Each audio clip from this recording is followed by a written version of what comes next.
Hello and welcome to this shit show that I call the Sparshalot experience. I am coming out with a new video after a very long time, the first one of this year, and you might see that the bunk bed has disappeared and you can see the Mickey Mouse and Friends portrait. Would this be considered a portrait? Anyways, clearly. So I want to go along with the theme that I started in the past two videos, and today I want to talk about politics. Nowadays, I see this trend where young people often tag themselves as apolitical. They use that tag on platforms like Bumble and Tinder. Yeah, and they think it's cool to call themselves apolitical or to be atheists. And I was part of the same group where I found some pride in saying that, oh, I don't take interest in politics, it's all dirty, it's this, that, the politicians are this way and that way.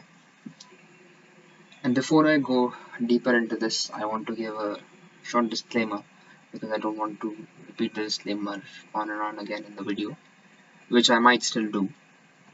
But regardless of that, what I'm going to talk about today might be very India centric, and so this is just to caution that I may or may not have a lot of information or opinions on the global scenario with this regard. It will mostly be from India's perspective, but I hope you find some value in this thing here.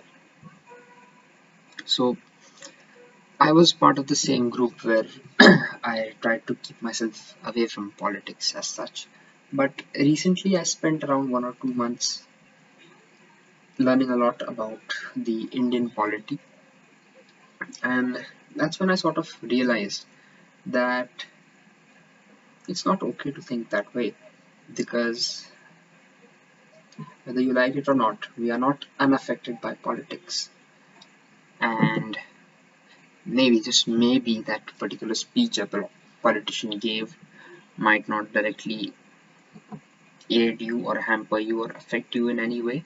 But if you look at the broader scenario of the whole political landscape of the country, it will in some way affect you. And that also goes it also holds true for any event that takes place around the world. I'm not saying that you should be watching every minute detail that or event that occurs across the world and be trying to come up with the uh, ramifications of it for your country or for you as an individual. But still, what I'm trying to posit here, if I may use that word, is that one does no good by not being involved in the political process, simply because it is an essential mechanism that moves things around in this world. Sure, the power centers have sort of changed since ancient times till now, and that is bound to happen. Some say that the big tech is here and we are soon moving towards a technocracy, and it might just be true that some countries are already there or are on the cusp of it. But we're, you know, uh, going too far and spreading myself too thin. So I read this quote in a post by Naman Srivastava on LinkedIn. Mind you, some of this might be repetitive from some of my previous videos, but I'm too lazy to check what am I repeating, what am I not, and move that and all that stuff. I don't even have anything written down here. It's just whatever is coming off my mind. So I read it that he mentioned a quote there: when you refuse to participate in politics, you risk being ruled by your inferiors. Now, when I say inferiors here, I do not mean it in any sort of unfair discriminatory kind of way, but what I do mean is, and what I think he also meant by saying this, is that you risk being ruled by incompetent people. people who might not have the best interest of the country at large, they might take positions of power. And this trend of the youth becoming apolitical, and I say apolitical because even if you are apolitical, that is still a political position in some sense. And when I want people to participate in politics, it doesn't necessarily mean that I want them to go out on the streets and, promote a political party or sort of necessarily take political positions or try to be politically correct. No, that is not what I'm indicating towards. But the participation is required, and in what sense, I'll try to talk about that. Another way in which we see this dangerous trend of the youth thinking that it is oh so cool to be apolitical is how the voter turnout in the Indian general elections to a lower house called the Lok Sabha has seen a reduction in for the first time in a few years, if I'm not wrong. I was looking at the trend, so it was still remarkable but still quite low when we had our first general elections in 1950-51. From that on, as the country progressed, people became more educated and more aware, started to believe more in this new political arrangement they were living in. We saw the voter turnout increase year on year, but this year we saw a sharp drop. I think this urban apathy or apathy, I don't know, whichever is correct, just take that, is evident in this, and it could have several reasons. One could be how the opposition is clearly and quite vocally maligning the electronic voting machines which are used for the voting process. They want us to go back to ballot papers, and they say apparently it is hacked, and but they don't have strong evidence or arguments for it. It is just baseless claims that they are making. The unfortunate thing is that a lot of people fall for it and they sort of lose the confidence in democracy, and perhaps they buy into these claims and don't go out to vote. But as we have seen the trend, it should improve because the elections are still going on, and it is a humble request for you to exercise your power to vote because the constitution provides for it.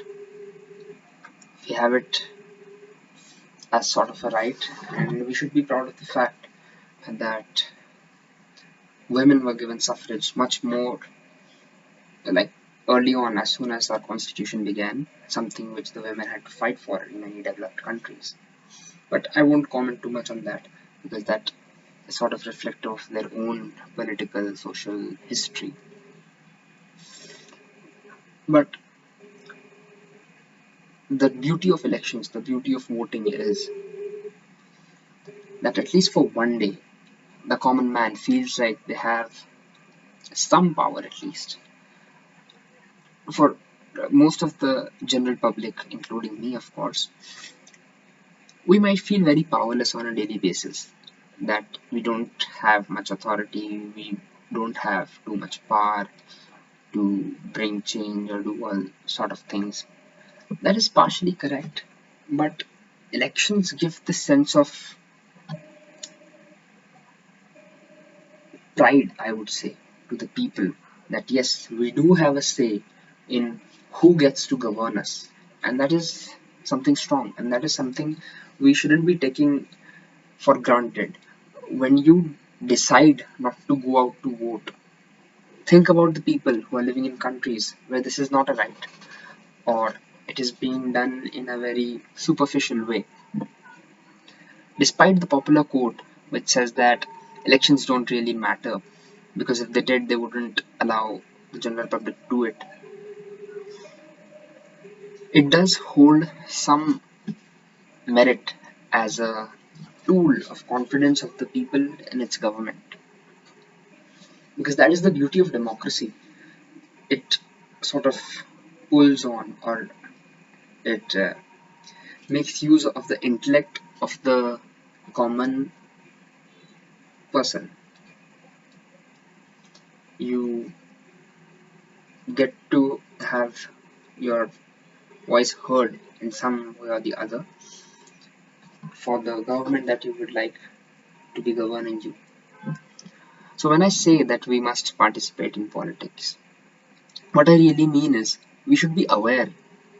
There should be some general awareness that what are the institutions? I mean, at the end of the day, it is the institutions which run the country. People will come and go, political parties will come and go, governments will come and go, but the institutions, they should survive. This is something Atal Bihari Vajpayee once said in his speech, where his coalition government was beginning to fail, if I'm not wrong.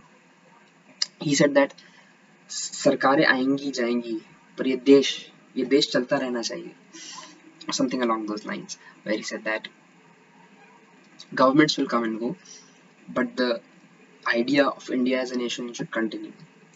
And this is not just true for India, it might be true for a lot of countries around the world.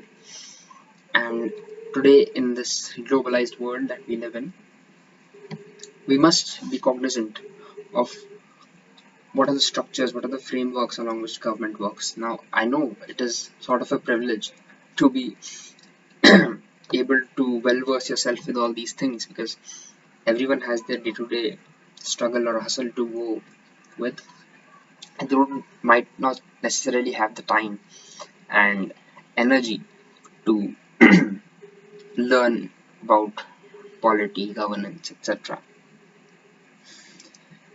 But there needs to be some general awareness, especially as educated professionals. Sorry, not necessarily professionals, but someone who has gained some sort of education. Now, I'm not saying that people who are not educated are can't participate in politics. Of course, they do not, and that is in no way some sort of a threshold or merit for one to be able to participate in politics or participate in the government. But there is an added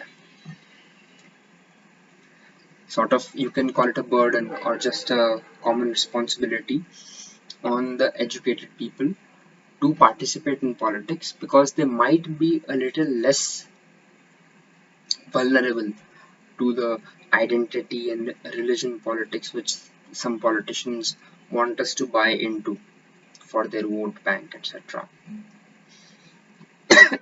Excuse me. We must not fall into that trap. We must stop looking at individuals. We shouldn't care too much about the public figures themselves in the space of politics or otherwise. We must look at their ideas. We must look at their policy. We must look at the institutions which will, at the end of the day, create impact, which will create change. So the simple message here is to be more aware as a citizen, and that is something that we all can be better off from. It will be better for our respective countries, and it will be better for the whole global community as well. That's all I had for today, guys. I'll see you in the next one. Bye.